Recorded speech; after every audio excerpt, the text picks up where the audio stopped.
Tons of people enjoy playing video games or watching gaming streamers, and many are left feeling overwhelmed with rage bait or negative comment sections.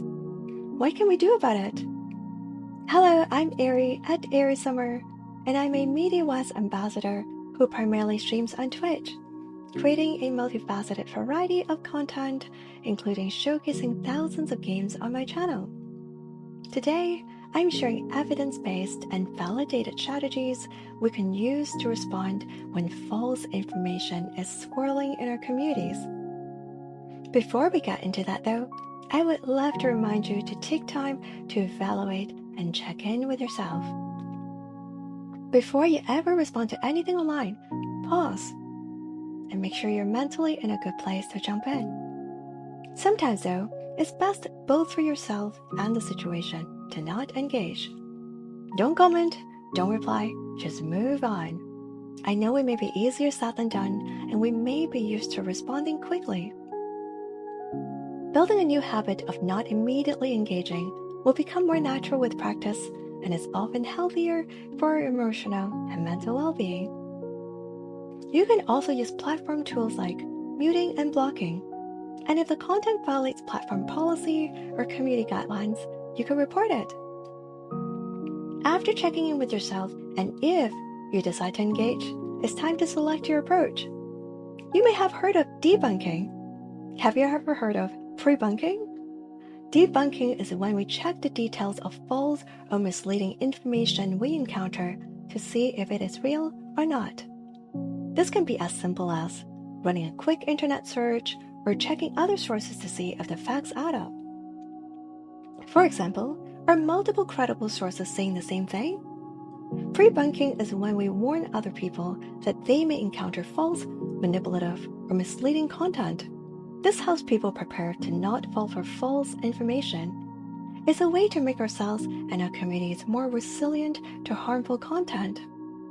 So, for example, you hear several pervasive internet rumors going around that Nintendo Switch 2 is only going to have $90 game universally, all physical games are to be replaced by key cards, and Joy-Con connection pins are easily breakable.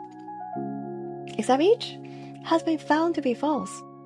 To debunk it, you immediately want to ask, who are the people saying these things? Where did they say this? Has Nintendo officially confirmed the pricing?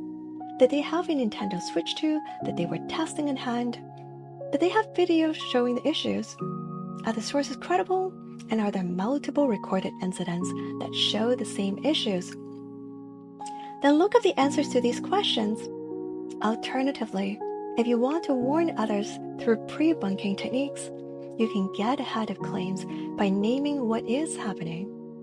False or manipulative content tends to use the same techniques over and over, whether it's lack of proof, blaming someone for something they couldn't possibly have done, such as scapegoating, stereotyping, or taking the content out of context.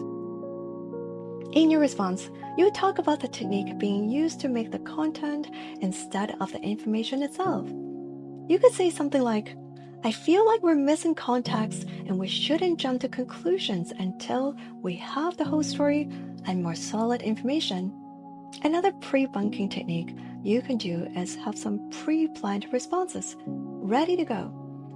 You may want to tie these to a practical and reasonable next step, like waiting for more information or stating how you'll be following a specific community standard. For example, you can say, I've heard the rumor about the Nintendo Switch 2 as well. However, until I can get the whole story in an official press release, I'm not paying attention to it right now.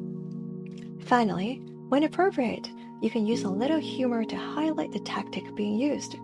You can reply with, are we sure it's not just another questionable translation?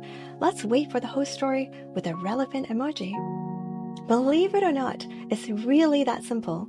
Your main goal is to help people slow down, take a deep breath, and to bring some healthy skepticism into the conversation.